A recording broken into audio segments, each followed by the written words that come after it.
Bro, coming back with a continuation from yesterday's video. I didn't get a chance to film it. And on God, your girl has tried to film the rest of this video going on 6, 7 times, and my kids just won't let me be great. It's a beautiful day outside today, guys. So I just wanted to finish to come tell you a little bit about my adoption story. I want to make it quick because my videos are always like 15 or 16 minutes, and we ain't there yet. We don't really know each other like that yet, you know. Once we get to be better friends, once you feel comfortable talking to me and I feel comfortable talking to you, you know. But right now we ain't there yet. We just still forming this relationship. I'm hoping that as we get to know each other, you guys will come back to my channel. You'll like, what do they say? Like, comment, subscribe, hit the notification button just to see when I'm talking shit. Because, again, it's randomness. Cakes, which I've been working on cakes, but I'm not ready to show you one yet. Rant when I'm mad about something, and randomness. So we're going to entitle today's video, it's going to fall under the heading of randomness. So anyway, I see a lot of people do what's called a story time. This isn't necessarily a story time, but this is more for my people that are adopted or adoptees. I have known, and I think I might have said a little bit in yesterday's video, I was adopted. I was adopted in the 70s. I've known my whole life that I was adopted. I've always been told that when I got 18, which I'm well past 18, that I would get my medical records and that I would be able to, my records, not my medical records, my records would be opened, unsealed from the state of Ohio, which is where I was born, and that I would have access to information about my um, biological parents. Prior to that, most adopted children, and I don't know what the thing, what the process is now. Was my mother was provided with a piece of paper that had some medical background information on it that indicated, okay, the paternal side of the family has this many ailments and history of hypertension, diabetes, blah blah blah. I'm just making stuff up. I'm being general, but I'm saying I was given information that said that these were the things that were on my paternal side of the family, and then same for the maternal side of the family. Also some little, supposedly info about both of the parents that gave me up for adoption. So as an adopted person, I carried this information around my whole adult life. Every doctor I go to, when they ask me all these things, about who has what, all I can say is I was told that, there's diabetes on this side of the family and there's blah, blah, blah on that side of the family. And everything else, I tell them I don't know because I don't. So, suffice to say, when I got a little older, recently I decided to do a little bit of research.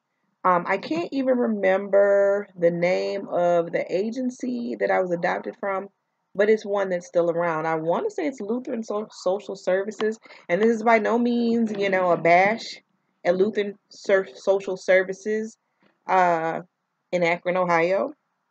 The worker that probably was my worker probably is dead and gone, or 100 years old, who knows.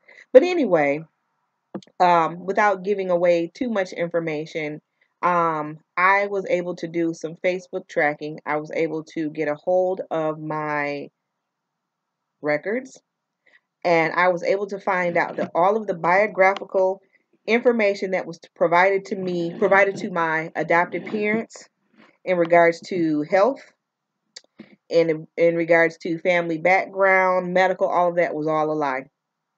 All of it. It was made up. Every single thing. Um, I may do a follow-up video, depending on what the response is, or if anybody even, you know.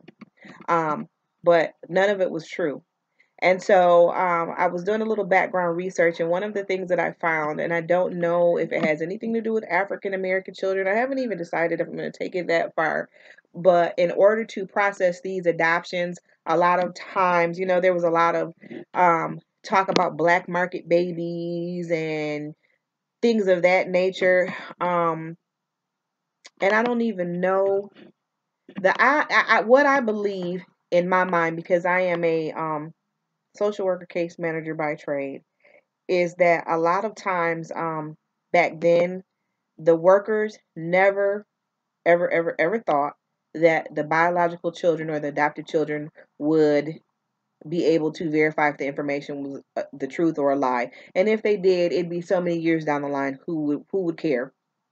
So basically, I had a whole history, a whole medical history, and a whole family background history created just for me and given to my parents. And I only found out within the last 3 to 4 years that none of it was true. Um, One thing that I have seen, and like I say, I do have friends that are adopted. So many of them that want to inbox me or get a hold of me or contact me or ask me questions or DM or any of you guys out there that have information, I'd be willing to go into a little more detail behind the scenes. But one thing that I can say is that for anybody that was adopted out of Ohio, the laws have now changed. You are able to access your birth records.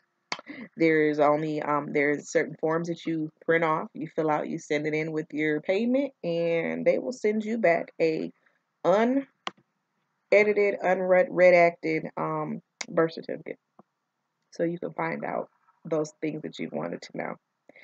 So, anyway, I'm going to keep this one short and sweet. I just wanted to put this out here for my adoptees that that things are changing. There are ways that we can find out things.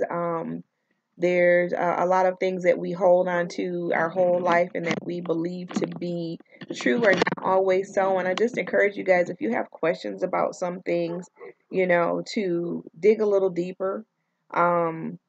It was a real shocker. I really want to go into more detail with this, but I'm not for various reasons. So, like I say, I'm willing. Anybody that has a question that wants to know more detail, you can inbox me. If you know me outside of YouTube, you can inbox me. But if you're just watching this video and you're like, it kind of intrigues you and you want to know, like, what the hell, inbox me and we can talk about it. All right, I hope you guys found this video somewhat informative, a little more interesting than brushing your teeth or washing your tail. I've got another one that I'm going to post shortly. So you guys have a wonderful day. I want to give you guys quality content. I would love for my whole 10 subscribers that I got. Hey, thanks for rocking with me. If there's stuff that you guys want to see me talk about, hear me talk about, or whatever, I will for subject matter. But other than that, I'm going to keep this one short. I hope you guys have a wonderful rest of your day. Be well and kind to one another. Bye, guys.